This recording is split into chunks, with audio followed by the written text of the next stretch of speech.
말한 만큼 보이고 보이는 만큼 성장합니다. 국제관계 전문가들에게 들어보는 세계 정세와 한반도, 수준 높은 통일 지식으로 통일 공감을 업그레이드하는 통일 지식 레벨업 썬킴 인사드리겠습니다. 2024년 국제사회를 뜨겁게 달군 이란과 이스라엘의 분쟁에 관련된 이야기를 나누고 있는데요. 오늘도 최고의 중동 전문가 박현도 교수님을 모시고 한번 중동 상황 알아보겠습니다. 교수님 어서 오십시오. 네, 안녕하십니까? 네.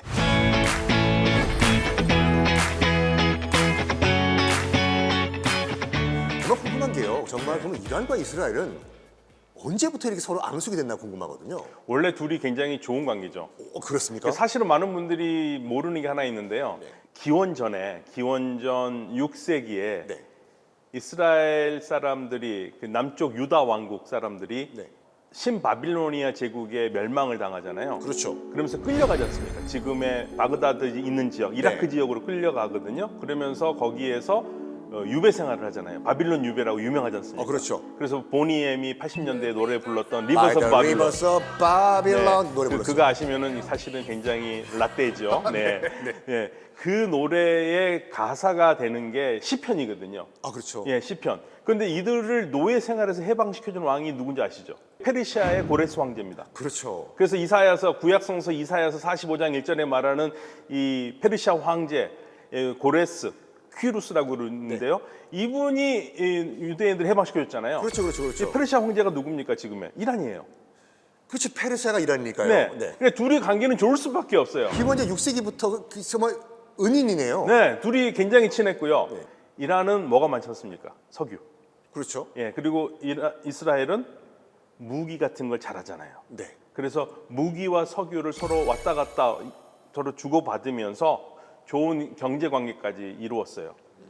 예, 그래서 두 나라는요 정말 보이지 않게 조용히라도 굉장히 친했고, 두 나라가 얼마나 친했냐면 그 상징적으로 뭘 말씀드릴 수 있냐면 1967년에 아랍 이스라엘 전쟁 3차 전쟁이 일어나지 않습니까? 네네네. 그 사실은 이스라엘이 거기서 완승을 거뒀기 때문에 이스라엘을 좋아하는 나라가 독립 때부터 더 없는데 더 없겠죠. 더 없어진 거죠. 네.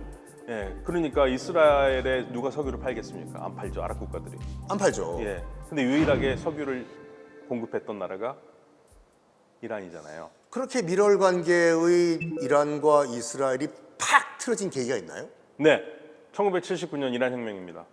호메니요. 예, 1979년이 저는 상당히 그 운명의 해라고 많이 생각을 하는데, 이란 이슬람 혁명이 생기면서 왕정이 공화정으로 바뀌고요. 네. 세속 왕정이 이슬람 공화정으로 바뀌어요. 네. 그러면 왕이 했던 일에 대해서 다 싫어할 수밖에 없죠. 그렇죠. 네. 왕이 그 팔레비 왕이 미국과 이스라엘과 손을 잡고 근대화를 했잖아요. 네. 70년대 사진을 보면, 이란 사진을 보면 그냥 헐리우드예요. 예, 헐리우드예요. 그냥 미국 헐리우드. 캘리포니아 어느 네. 한쪽 아니면 파리. 그런데 그거를 다 이제 싫어하는 거죠. 네. 그래서 79년에 들어선 이슬람 공화정은요, 왕이 한 거에 모두 반대로 가죠. 반미가 되고 반이스라엘이 됩니다. 그런데 결정적으로 양축이 완전히 틀어지는 거는 사실 2002년에 이란이 핵 개발을 하고 있다라는 사실이 드러나면서부터입니다. 선 넘었다 이거죠. 네. 그러면서 2002년에 이란이 핵을 개발하고 있다라는 사실이 알려지면서 양측은 더 이상 돌이킬 수 없는 관계가 되고요. 이란의 대통령 아흐마디네자드 대통령이요, 이 대통령이 굉장히 강성이거든요. 네. 해서는 안 될 말까지 하죠. 어떤 말을? 굳이 이스라엘을 지도에서 없애버리겠다. 이스라엘을 지도에서 지워버리겠다.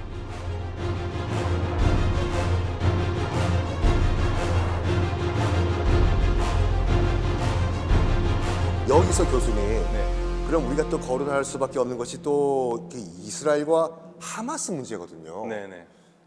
그 하마스는 또 뭐고 하마스는 또 이스라엘과 왜 싸우고 있는지 그 이유는 뭘까요? 그러니까 하마스라는 조직은요, 1987년에 처음 만들어진 조직인데, 네. 특히 1967년 전쟁에 컸는데요. 이스라엘이 먼저 선제 공격을 해가지고 지금의 웨스트뱅크, 서안 지역과 가자 지역까지도 이스라엘이 통치를 하게 됐고, 이 가자 지구를 지배하고 있는 사람들이 하마스입니다. 그러니까 원래는 87년에 생겼다가 이들이 요르단강 서안에서 있는 그 자치정부와 싸움이 돼서 결국에는 가자 지구를 이들이 통치하게 됐고요. 그러니까 팔레스타인 사람들이 둘로 나눠져 버린 겁니다. 가자 지구의 하마스가 통치하는 가자 지구와 자치정부가 통치하는 서한 지역으로 나눠졌었는데 둘 다 다 팔레스타인 국가를 만들고 싶어 하는데 네. 그게 어떤 나라인가에 대해서 달라요, 생각이.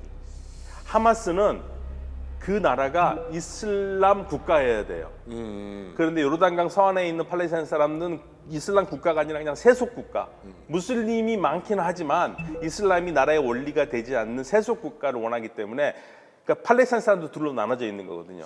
그러니까 가자 지구를 통치하고 있는 그 하마스는 약간 강경파로 이제 우리가 굉장히 강경파죠. 강경파로 볼 수가 있는데 그러면 가자 지구에 있는 하마스가 끊임없이 지금 그 이스라엘을 상대로 여러 가지 뭐 투쟁과 분쟁을 일으켰던 것 같은데 하필이면 이때 본격적으로 거의 전면전까지 벌어진 이유는 뭔가요? 그러니까 많은 아랍 국가들이 그동안에 팔레스타인 국가 건설을 요청을 했어요. 네. 특히 2002년에 아랍 제안이라고 그래가지고 아랍 평화안이라는 게 있어. 사우디아라비아가 중심이 돼가지고 이스라엘에게 제안합니다. 자, 너희들이 팔레스타인 국가를 세워준다고 약속을 하면 그 순간 우리 아랍 국가 모두가 너 이스라엘과 손잡고 외교 관계를 맺겠다고 그래요. 저 같으면 잡겠어요. 네, 그런데 이스라엘이 거부합니다. 오히려 반대로 2000년대 후반에 네탄야후가 들어와서 뭐라고 그러냐면 그러지 말고 우리가 먼저 이 아랍 국가들과 친하자. 아랍 국가들하고 친하게 되면 팔레스타인 사람들이 아랍 국가를 믿고 싸움을 못 걸 거 아니냐. 스스로 포기할 것이다. 예, 이런 식으로 작전을 세웠고요. 이게 사우디하고 손을 잡는다는 얘기는요, 그냥 사우디 나라 한 나라하고 잡는 게 아니라 사우디가 가지고 있는 이슬람 세계에서의 중요성이 있지 않습니까? 네. 메카 메디나라는 그렇죠, 중요한 성지를 그렇죠, 가지고 네. 있으니까. 그러니까 하마스는 이게 우리 낙동강 오리알 되겠구나 라는 생각을 할 수밖에 없었고,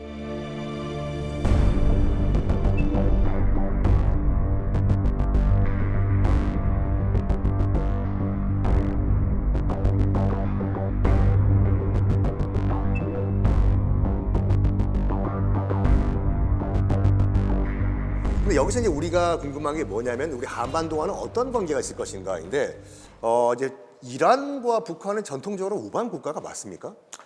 특히 이제 서방 정보기관에서는 이란과 북한이 무기를 주고받는다는 얘기를 많이 합니다.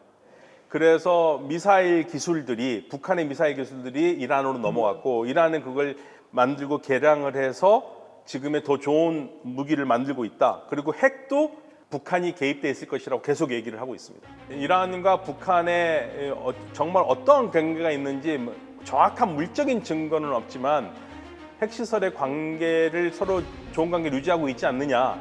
올 4월 달에도 북한의 대표단이 이란을 방문했었거든요. 네. 그래서 우리뿐만 아니라 미국 정보기관도 촉각을 곤두세웠는데 어떤 중요한 군사관계를 맺고 있지 않느냐 그런 것들 때문에요. 그런데 현재까지는 확연하게 드러난 건 없지만 여러 가지 정황상 관계는 있을 것이라고 보고 있습니다. 더 우리한테 복잡한 거는 우리는 이란과 경제 관계가 상당히 좋은 관계거든요. 그래서 사실 우리가 가장 바라는 거는 이란이 북한과 어떻게 해서든지 관계를 갖지 않기를 바래요. 왜냐하면 이란은 경제가 국제사회와 밀접하게 연관되어 있는 석유 산업이잖아요. 그렇죠. 그렇기 때문에 계속 제재를 해왔고 그러다 보니까 이란 경제가 굉장히 어려운 상황이거든요. 그러니까 이 제재를 풀겠다고 나온 사람이 지금 대통령으로 된 겁니다. 이란의 페제시키안이라고요. 이 페제시키안 대통령은 어떻게 해서든지 서방과 좋은 관계로 해서 제재를 풀어보겠다고 하고 있는 거고요. 그래서 만약에 서로가 서방과의 협상이 잘 돼서 제재가 풀리면 또 우리와 좋은 관계가 더 좋은 관계가 될 거고 이렇게 가는 게 우리에게는 가장 좋은 방법이죠. 또 박현두 교수님의 말씀을 들어보니까 중동 문제가 우리가 생각했던 것보다 훨씬 더 복잡한데 그러면 중동 평화를 위한 해법, 중동 최고의 전문가로서 어떻게 보시나요? 해법은요, 일단은 가장 중요한 것 중에 하나는 팔레스타인 문제를 어떻게 해서든지 마무리를 해야 됩니다. 네. 팔레스타인 국가를 건설을 하든지 팔레스타인 사람 자치권을 또 확보를 하든지 팔레스타인 문제 해결 없이는 중동의 평화가 오기가 어렵거든요. 특히 이란이 중심이 돼서 팔레스타인 문제에 계속 개입하고 있는 한 쉽지 않죠. 그리고 아랍 국가들도 마찬가지고요. 일단 가장 급선무는 지금 이스라엘 하마스 전쟁이 마무리가 돼야 되고요. 더 나아가서는 팔레스타인 문제에 대해서 평화 안으로 돼서 국제사회가 다 지지를 하고 이스라엘 팔레스타인이 공존할 수 있도록 팔레스타인 문제를 해결을 하고 그걸 바탕으로 이 중동의 평화를 얘기할 수 있겠습니다. 네. 자, 어렵습니다. 우리 또 교수님의 말씀을 들으면 들을수록 중동 문제라는 것이 생각보다 굉장히 복잡하게 얽혀 있구나. 특히 우리 한반도, 북한과 우리나라 관계도 상당히 밀접하게 연결돼 있구나라는 걸 느꼈는데, 이럴 때일수록 우리가 좀 더 관심을 가지고 중동 문제를 바라봐야 되지 않을까 생각을 해봅니다. 이란과 이스라엘 관계, 또 한반도의 관계에 대해서 한번 얘기를 나눠봤는데, 정말 좋은 의견을 주신 우리 박현두 교수님께 감사 말씀드리겠습니다. 네, 감사합니다. 네. 자, 통일 지식 레벨업은 다음 시간에도 더욱더 알찬 내용으로 여러분 찾아뵙겠습니다. 감사합니다.